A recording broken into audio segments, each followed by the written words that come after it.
jalan-jalan sore bersama teman. Ternyata hujan turun rintik-rintik. Jangan lupa cuci tangan, pakai sabun, gosok minimal 20 detik. Shalom, saudara yang dikasihi Yesus. Kita bertemu lagi dalam YouTube channel Hidup Karena Kasih Karunia Allah. Terima kasih karena Anda masih setia mendengarkan firman Tuhan, berbakti dan memuliakan Tuhan melalui renungan pagi dan renungan malam yang selalu kita dengarkan bersama-sama. Baiklah sahabat Yesus Kristus, mari kita mulai ibadah kita dengan berdoa bersama-sama. Mari kita berdoa. Tuhan yang baik, terima kasih untuk segala sesuatu yang Tuhan lakukan bagi kami dalam hidup kami. Untuk segala berkat Tuhan, untuk segala kenikmatan kami rasakan, untuk segala kasih karunia yang kami alami, untuk segala berkat dan keagungan-Mu dalam segenap hidup kami. Saat ini Tuhan, kami mau belajar firman-Mu. Biarlah firman yang Tuhan berikan jadi kekuatan iman percaya kami, membawa kami lebih dekat padamu, lebih yakin, percaya, memegang teguh iman kami hanya karena kasih karunia-Mu Tuhan, sehingga kami hidup dalam kebenaran-Mu, kasih karunia, perlindungan dan memuliakan Engkau Tuhan dalam segala kondisi yang kami alami. Bapa, biarlah segala kasih karunia-Mu jadi bagian kami dalam belajar firman Tuhan, dalam menerapkan segenap perintah-Mu, kehendak-Mu dalam hidup kami, dan biarlah kebesaran-Mu saja yang kami tinggikan. Inilah doa dan permohonan kami Bapa, di dalam nama Anak Yesus Kristus, Tuhan dan Penebus kami yang baik. Kami berdoa dan mengucap syukur selalu. Amin. Saudaraku dalam Yesus, renungan pagi kita pada hari ini berjudul Tuhan adalah Pemilik. Mari kita baca ayat hafalan pagi ini bersama-sama, tertulis dalam Mazmur 50 ayat 10. Firman Tuhan, sebab punyakulah segala binatang hutan dan beribu-ribu hewan di gunung. Sahabat dalam Yesus, yang menjadi dasar kejujuran dalam usaha dan keberhasilan sejati ialah pengakuan akan hak kepunyaan Allah sebagai Khalik alam semesta. Dialah Khalik, pencipta segala sesuatu. Dia adalah pemilik yang sesungguhnya dari segala sesuatu. Kita adalah sekadar juru kuncinya. Segala sesuatu yang akan digunakan sesuai dengan petunjuknya. Ini adalah suatu tugas kewajiban yang dipercayakan kepada setiap umat manusia. Ini ada kaitannya dengan segenap kegiatan umat manusia. Apakah kita mengakui atau tidak, kita adalah juru kunci yang diperlengkapi dengan bakat dan talenta oleh Allah, serta ditempatkan di dunia ini untuk melakukan sesuatu pekerjaan yang ditentukan olehnya. Uang bukan milik kita, rumah, tanah, lukisan, perabot pakaian, dan barang-barang mewah, semua itu bukan kepunyaan kita. Kita adalah musafir, kita adalah orang asing. Kita hanya diberi kuasa untuk menggunakan benda-benda itu bagi keperluan kesehatan dan kehidupan kita.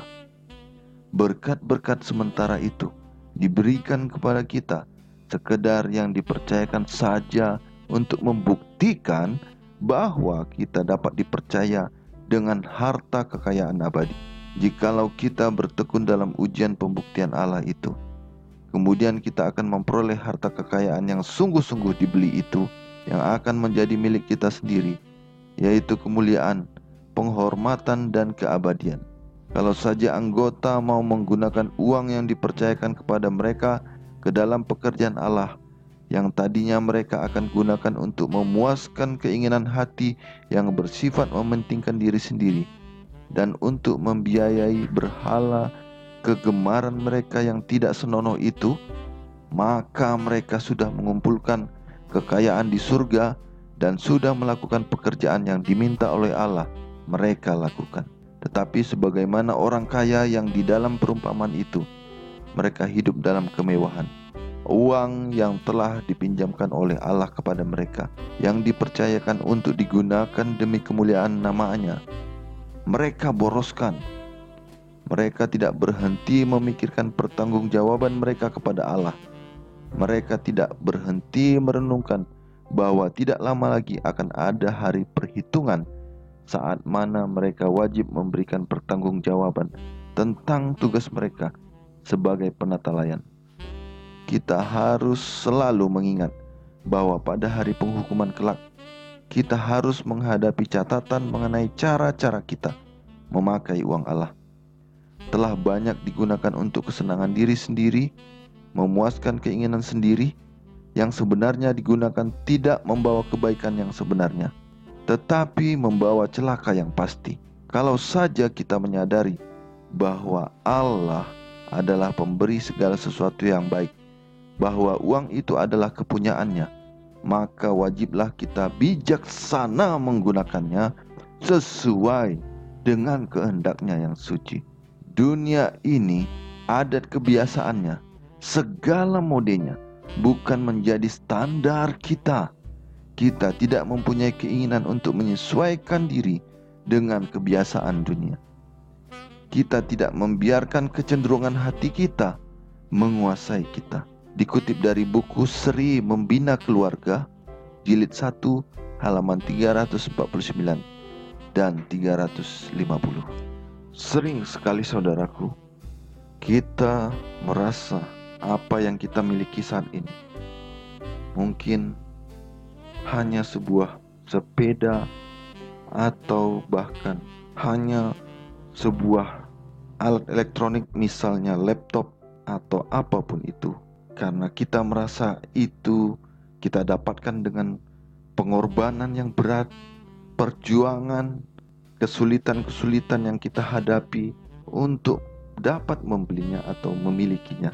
Kita merasakan bahwa itu adalah milik kita, dan orang lain harus menghormati kita karena apa yang kita miliki. Itu masih hal kecil, tetapi kalau sampai hal-hal besar seperti rumah, tanah, mobil mewah, emas, uang, deposito, dan banyak hal lagi yang kita dapatkan karena kita mempunyai kedudukan yang kuat dalam perusahaan sebagai pemimpin dengan gaji yang besar, atau kita sebagai pengusaha yang bekerja mati-matian untuk mendapatkan keuntungan dari bisnis kita, yang berusaha siang malam tanpa lelah untuk mendapatkan uang yang besar sehingga kita dapat memiliki, membeli apa yang kita mau, berjalan ke sana kemari, berwisata, menikmati keindahan alam, menikmati kemewahan dunia, berpesta pora, dan kita merasa itu adalah hak kita, milik kita, dan orang harus mengakui kemampuan kita, keberhasilan kita. Kemudian mereka harus menghormati kita karena kesuksesan kita. Saudara, hari ini kita diingatkan bahwa segala sesuatu adalah kepunyaan Tuhan. Oleh karena itu, kita harus benar-benar rendah hati, bersyukur atas segala yang kita miliki, memuliakan Tuhan, dan tetap merasa bahwa apa yang kita miliki hanya titipan belaka, hanya anugerah untuk kita nikmati, untuk kita sampaikan rasa syukur, untuk kita gunakan memuliakan Tuhan, untuk menolong orang lain, untuk menikmatinya dengan segala rasa sukacita, rendah hati, dan mengagungkan Tuhan, sehingga kita tidak merasa rugi berbagi dengan orang lain. Kita tidak menjadi sombong. Kita merasa orang lain ketika meminta pertolongan kita, mereka memanfaatkan kita sebagai teman atau saudara atau kenalan mereka. Marilah saudara, dengan segala bimbingan Tuhan, bimbingan Roh Kudus yang maha baik, kita menikmati segala yang kita dapatkan, menolong sesama kita, dan membawa mereka, hidup kita dalam keselamatan. Dan biarlah nama Tuhan dimuliakan dengan segala kasih sukacita yang kita bagikan bersama orang-orang di sekitar kita. Inilah doa dan permohonan kita. Mari kita sama-sama berdoa.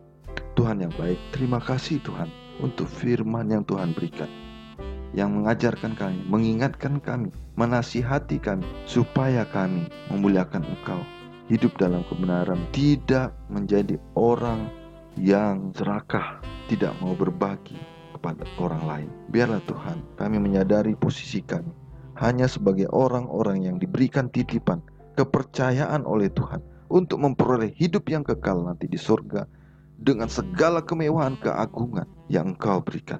Terima kasih Bapa atas segalanya. Biarlah nama-Mu yang dimuliakan dalam segenap hidup kami, dalam segenap aktivitas kami, dalam segenap pemikiran dan kata-kata kami. Di dalam nama Yesus Kristus, Tuhan dan penebus dosa kami berdoa dan mengucap syukur selalu. Amin. Di atas pohon ada sarang lebah, lebahnya berdengung saat lewat. Ayo makan sayur dan buah, agar kekebalan tubuh jadi kuat. Horas.